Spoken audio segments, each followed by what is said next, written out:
Hello student, আজ বাংলাদেশের 50তম BCS এর দুটো অঙ্ক নিয়ে এসেছি।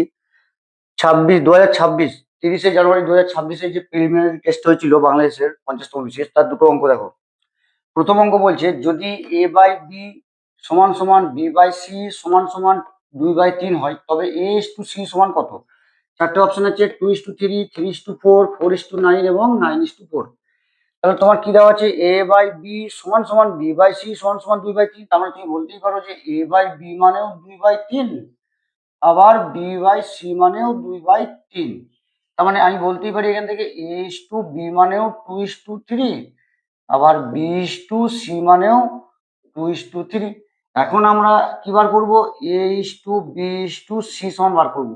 এটা বার করার কি নিয়ম, এর আগে একটা ভিডিওতে দেখিয়েছিলাম। কিরকম না, জাস্ট এটাকে এরকম করে একটা ছবি আঁকবে, তাহলে যেটার সাথে যেটা হচ্ছে লাগছে সেটা গুণ করো। তাহলে 2 × 4 2 × 3 6 3 × 3 = 9। এখন এইটা যদি এই সিস্টেমটা যদি তোমার জানা থাকে, তোমার যে কোন যা জিজ্ঞাসা করবে তুমি বলতে পারবে। যদি বলে a:b কত হবে, তাহলে হয়ে যাবে 4:6। যদি বলে b:c কত হবে, তাহলে তুমি বলে দেবে 6:9। তোমার প্রশ্নে চেয়েছে a:c কত, তুমি বলে দেবে a এর মান 4, c এর মান 9, তাহলে 4:9। যেটা আমার অপশন গ হচ্ছে সঠিক উত্তর, 4:9।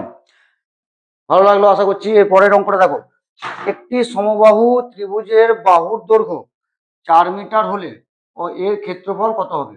তাহলে সমবাহু ত্রিভুজ কিরকম হয় না, যে ত্রিভুজের 3টে বাহুই সমান হয় তাকেই বলে সমবাহু ত্রিভুজ। অর্থাৎ এর 3টে বাহুর মানই ধরো সমান, এ এ এ। এখানে সেটা মান দেওয়া আছে কত না 8 মিটার, অর্থাৎ এই বাহুটাও 8, এই বাহুটাও 8, এই বাহুটাও 8। এখন এত ইজি অঙ্ক দিয়েছে, কিন্তু তুমি যদি সূত্র মনে না রাখতে পারো, তাহলে ইজি অঙ্ক পেয়েও তোমার কোনো লাভ নেই। সূত্রটা কি? সমবাহু ত্রিভুজের ক্ষেত্রফলের সূত্রটা কি না, √3/4 a²। দেখুন, √3/4 যেমন আছে রেখে দাও, √3/4। a² জায়গায় কি বসাবে? এর মান বসাবে। তাহলে 8² মানে 8 × 8 করতেই পারো। তাহলে দেখো 4 2 × 8, দেখো 8 2 × 16 √3। তাহলে উত্তর হচ্ছে আমার 16 √3। কোথায় আছে? দেখো অপশন গ হচ্ছে আমাদের সঠিক উত্তর।